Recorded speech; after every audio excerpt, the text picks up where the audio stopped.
something else that I really want to show you is actually how to create a special list. So we have something up here called smart lists.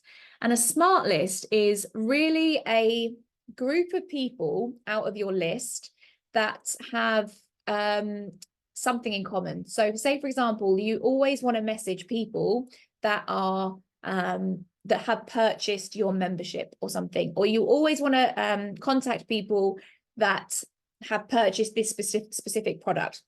You can actually create a smart list of those people using these filters here. So if I come up here to filters, I can filter out my whole list there with any of these filters here. So I might go through and say, you know, I only want people that have purchased a specific course, or I only want people that have got this specific tag, for example.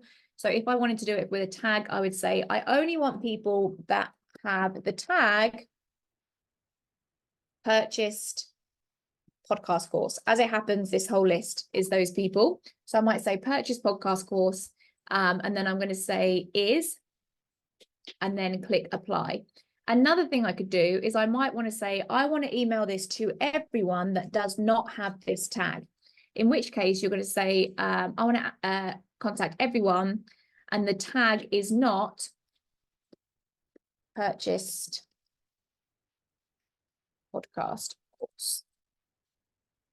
There we go. So if I wanted to contact all those people that do not have a tag, I would just do any of those. So then click apply.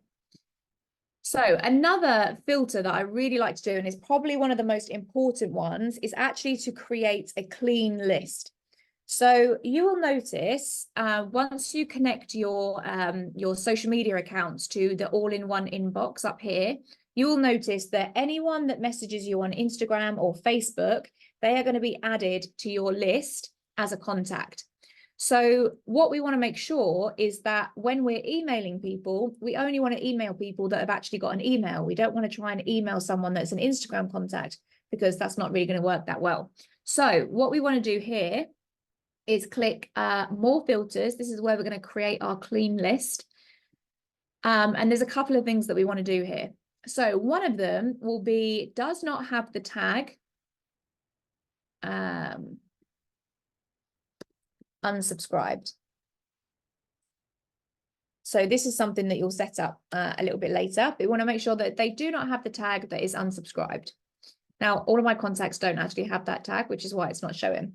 Another thing that we want to do is we want to make sure that their DND is not enabled. We don't want to try and email someone that has said, do not contact me. So we're going to go to type in DND, click on DND, and we're going to say DND is not enabled for email, and then click apply. So we know that anyone we're going to be emailing now has given us permission that we can email them. And then another one that we want to do, we want to say, and another one is that the email is not empty. So we want to make sure that they do actually have an email, an email. So once we've done these, we've said they do not have the tag unsubscribed, their DND is not enabled for email, and their email is not empty, then we can actually save this as a smart list just down the bottom here. And then you can say clean list.